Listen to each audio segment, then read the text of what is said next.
Can you recover? Let's find out.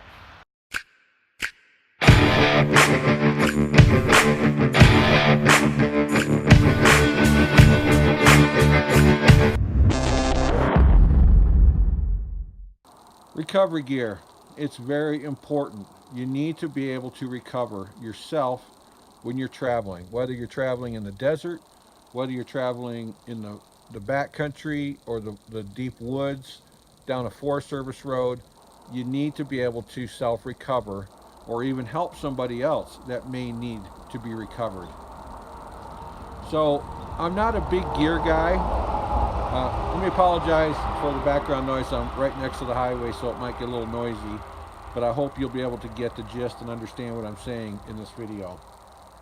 It's imperative to carry recovery gear because a tow truck may not be available, a cell signal may not be available, so being able to self-recover is very important. And you don't have to have some big lifted truck with 35 or 37 inch tires. You don't have to have a winch on it. A winch is nice, and it is kind of a luxury, and it's very nice to have in a situation, but it's not required. What I'm going to show you here is basically required to be able to self-rescue. So let's take a look at what I have.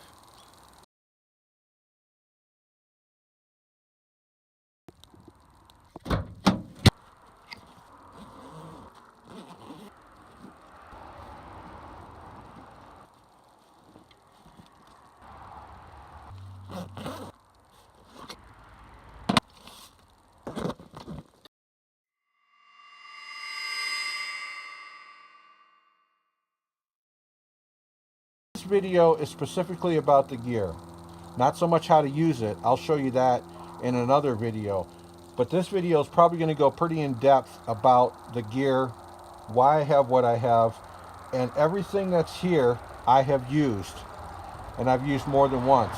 This winter we had an incredible amount of snow where I am. I had to recover quite a few vehicles that got stuck. We had people in town in minivans that were not properly equipped with the right tires. People didn't know how to drive in the conditions. The roads get really slushy. So having gear and being able to help recover not only yourself but someone else, as I said, is very, very important, because weather temperatures, especially in the wintertime, can swing very high, very low. It gets very cold at night.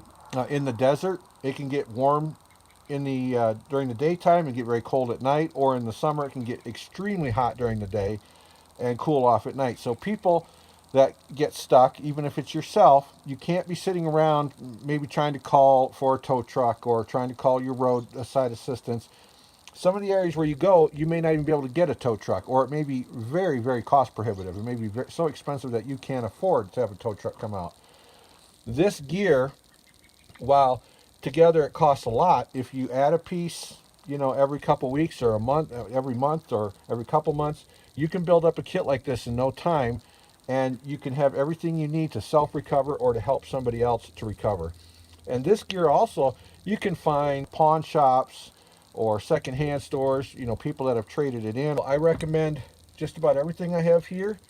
If you live the nomad lifestyle, or if you do any kind of overlanding or four-wheeling or backcountry camping or planning to get on the road, I highly suggest that you put a kit together, because maybe you get stuck and you can't get yourself out, but someone else has a vehicle but no gear. You'll have the gear, they'll have the recovery vehicle, they can help you. This works out for both ways.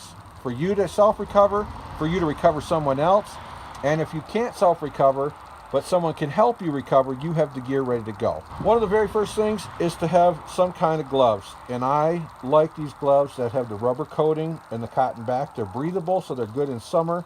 Wintertime, I have some that are lined. They're good for the cold weather as well.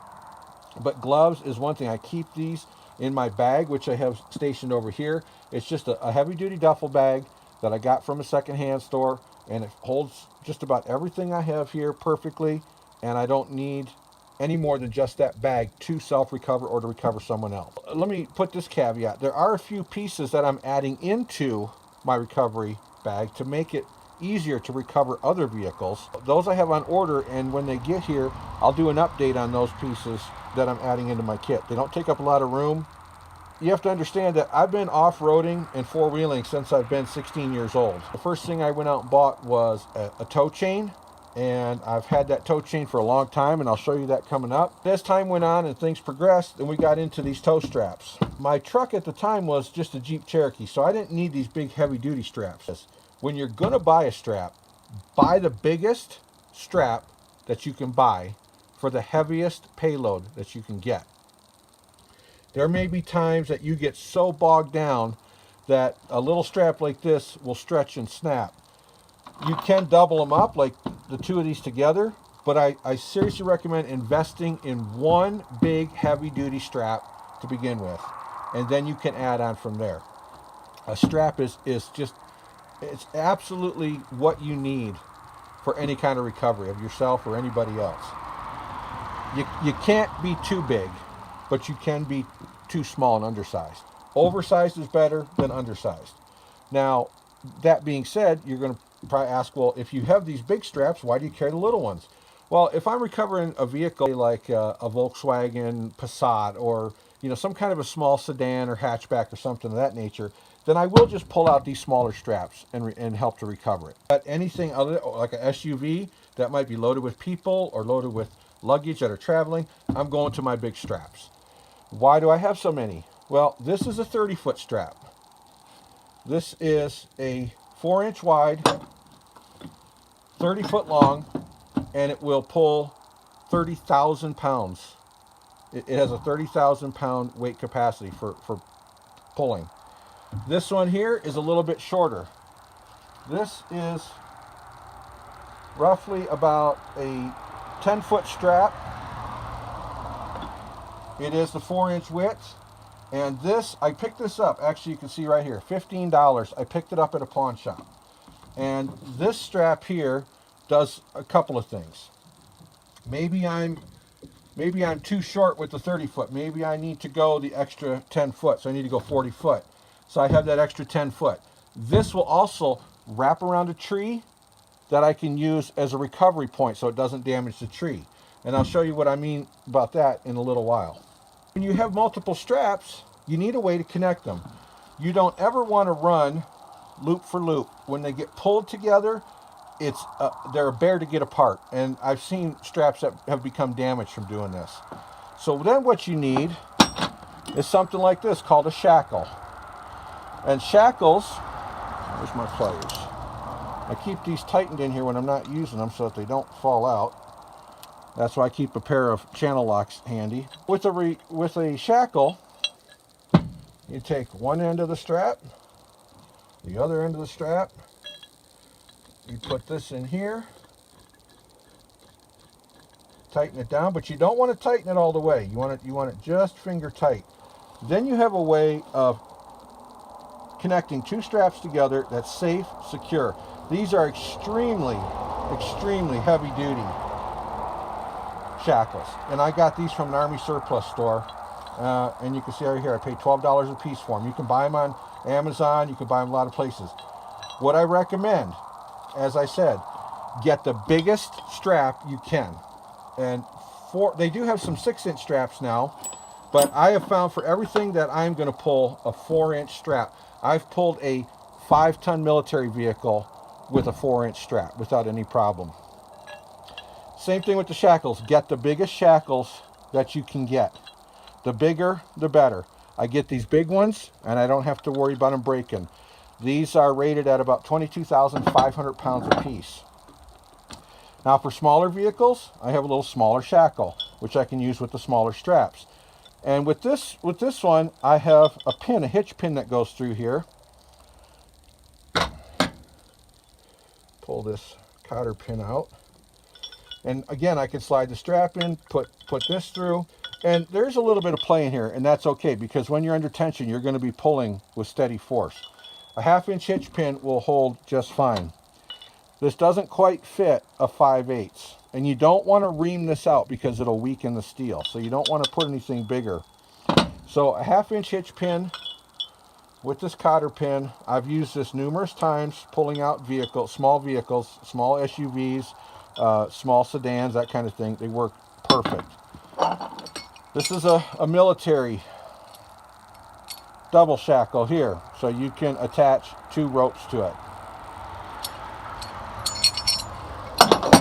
I have a short piece of chain that I can take this hook off of, loop it through if I need to use it to hook onto something to pull.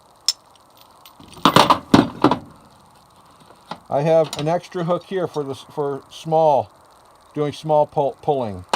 I have an assortment of snap hitch pins, lynch pins. I have a variety of 5/8, 1/2 inch hitch pins. One of the things that I always have with me is I have my tri-ball. This is solid. It's not the hollow tube, it's solid. I don't like the hollow ones. I've seen them get the holes get reamed out. I've actually seen the steel tear from pulling too much force. And one of the key things that I cannot emphasize enough is when you're using a strap, never put your strap over the ball and pull like that. Don't even put it like this over and pull. This is welded onto this. This is not made for pulling. This is made for having a load over the top of it. It's not made for a strap or a chain to pull. I've seen these fail, I've seen them break, and I've seen these balls become projectiles through people's windshields. You do not want to do that. What I highly recommend and what I do is I have this long shackle here. And when this goes into the receiver hitch, this goes, I usually put it underneath, over the outside of the receiver and gets bolted through. This is your pulling point. This is what you would take off, run your strap through here and pull from here. This is what this is made for. You don't want to pull from a drawbar. You want to pull from a shackle like this that goes up over the receiver. And when I get into the video of showing you how to set this up for recovery, I'll show you exactly what I mean and how this works. I carry a 3-pound hammer, and I generally like wood, but the reason I get fiberglass is if it gets wet, I don't have to worry about it damaging the wood. I don't really have to worry about overstriking and damaging the wood and breaking the handle on it. So I use this, if I need to get a drawbar loose, or if I need to tap this up over the receiver, many different things for a 3-pound hammer like this. So I always carry one of these. A wheel chock. A wheel chock is very important. You do not want to skimp and buy the plastic, cheap, hollow wheel chocks. You want a heavy duty, this is rubber, very hard rubber. You want to have this. And why do you need a wheel chock? Well, sometimes when you're pulling, you might be pulling in soft soil or sand or snow, and your vehicle recovery vehicle that's recovering the other vehicle can sometimes slide. So you want at least one, preferably 2 of these wheel chocks with you. You can buy them at Harbor Freight. They're about $8 or $10. 2 of them, you can chock your wheels so that this will grip in, and when you pull, it's not going to pull your vehicle forward. You'll be able to recover the other vehicle much easier. Tow trucks even use chocks at sometimes. Some of them have outriggers that come out. Some of them have big heavy-duty chocks, bigger than this, made for semis, that they chock the wheel with. So rubber wheel chock, not the plastic. Those are junk. Get the heavy-duty rubber wheel chocks.